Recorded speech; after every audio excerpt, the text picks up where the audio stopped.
the immediate thought that jumped to mind was that my dad's funeral. Mm.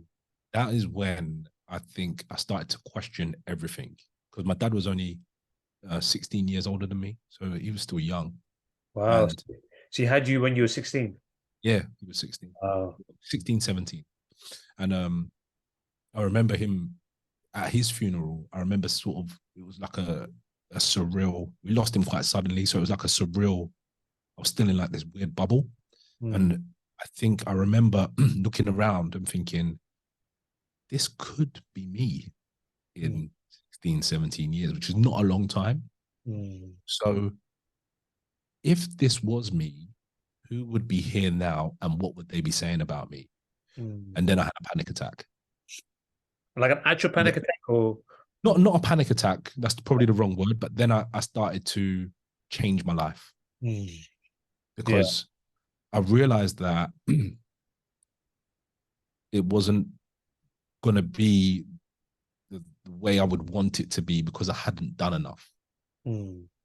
So even though obviously you know your friends and your family will be there, Mm. I had visions of changing the world, like, Yeah. and visions of um, being internationally renowned and well known. I don't know what for, but I used to say I would always be on the world stage. I don't know how or when or what, but I then realized that, Marlon, you got to do things differently if you want to create the legacy ultimately that is the vision that you have. Mm. You can't just plod along in the same path, living, I would call it, what's the word? Um, the safe life. The Mm. house, the kids, the school run, the car, the neighbors, the normal. I won't call it mundane, but it wasn't exactly exciting. Mm. And Yeah.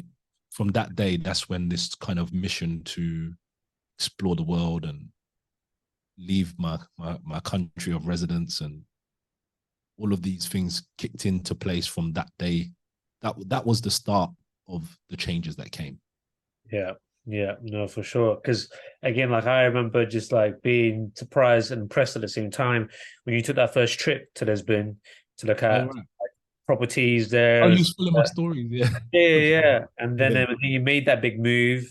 Mm. And again, like I could just like I mean, I don't even know what your mom was thinking. So please do share with us, like, what was the mentality like when you decided, okay, Lisbon is the place.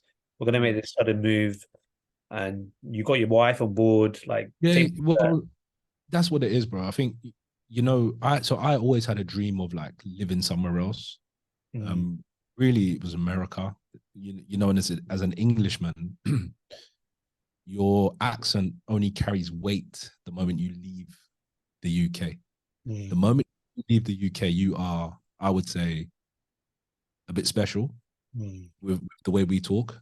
And America, our voice just opens doors. And I used to say to my wife, we went to America, like I would literally be able to build a business really quickly because I'll be in a room where I stand out. Mm. And I wanted to go to New York, and she was like, no, the guns, and she didn't want to live in America, it's far. Mm. And then I used to say, we used to come to Portugal all the time in the Algarve, and I used to say, every time we came to Portugal, I would leave Portugal, landing back in London, and be like, oh, I just want to go back. So it's almost like I wanted to reverse my life, Mm. so that it was the other way around.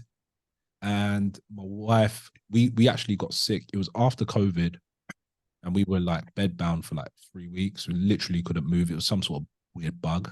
Mm. And I remember saying to her, no, actually, it was first. So in COVID, remember when we was all in lockdown? Yeah.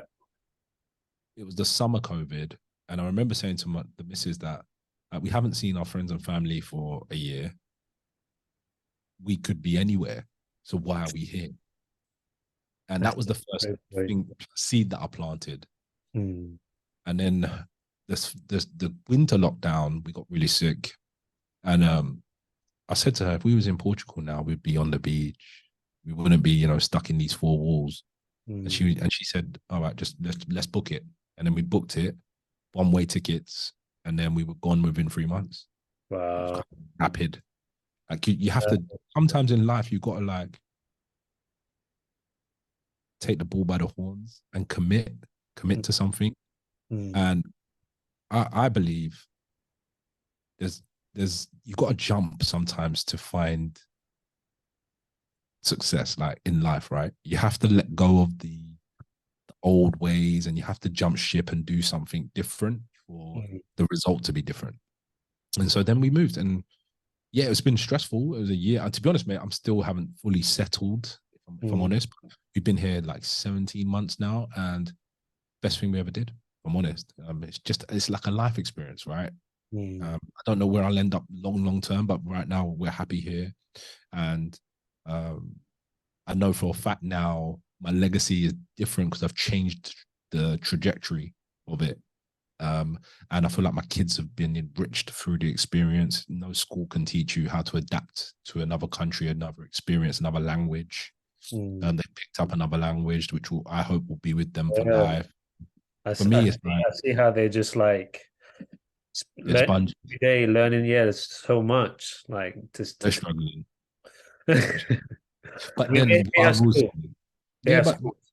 but there's loads of things that I think as an individual, Mm, I believe that every human should leave their country of residence mm, at least for a year or two to move them out of their comfort zone. mm, And then once you're outside your comfort zone, your mind changes. You learn to adapt differently. You think differently. And so I think it's a good experience. It's an enriching experience. And I couldn't, for me, it's like the best thing I ever did.